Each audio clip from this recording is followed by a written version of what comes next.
I'd like to talk to you about sensor fusion and the calibration problem that comes with it. Let's start by putting this into some context.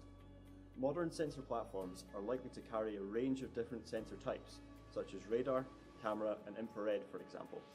Having these different types available will give better all-round situational awareness across different surveillance environments, ranging from built-up urban areas to remote desert terrains. To get a more complete tracking picture and to improve accuracy, we would like to fuse all of the available information from our different sensors. This sounds like a great idea. We just go out and buy lots of off-the-shelf sensors, bolt them all onto our platform and press start. Job done.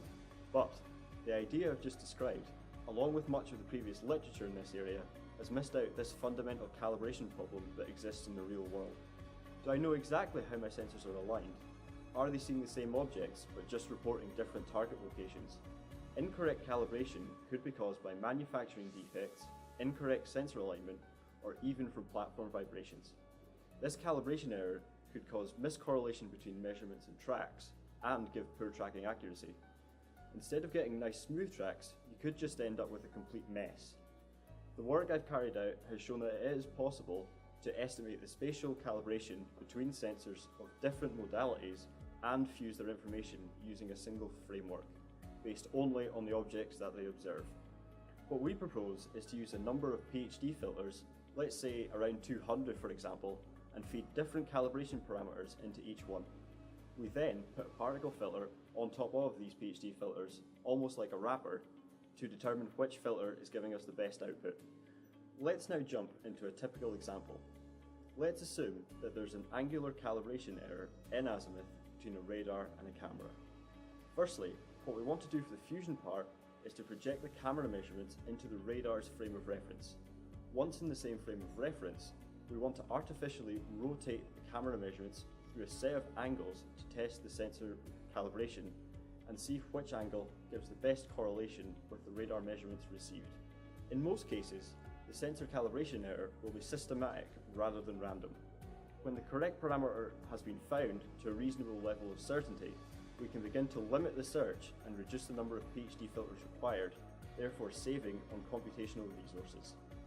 We have simulated a 2D scenario where a varying number of targets are present inside the field of view of a radar and camera. False alarms and misdetections are apparent in both sensors. Here, we are trying to determine the correct pointing angle at the centre of the camera field of view. We have set this to 30 degrees in our simulation, and by using our framework, we are able to get a result that is very close to this, even with a lower probability of target detection. What's even better is that we were also able to provide a credible result on a set of real data. DSTL and Kinetic performed a maritime surveillance trial near Fort Blockhouse, overlooking the Solent. Instrumented targets were placed in the scene, but we also had a lot of background traffic to work with. The sensor system used was ad hoc and was not accurately aligned during setup. Using our framework, we determined that there was approximately a 2-degree offset between the radar and camera measurements, which seems credible given that the system may only have been aligned by eye. Looking at the output tracks, we can see that when just the radar measurements are passed to the tracker, we get gaps where the radar does not observe the target. When we also include the camera information, these gaps are vastly reduced as the camera provides measurements at a much higher rate.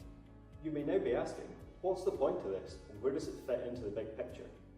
Well, consider a complex platform with many sensors on board.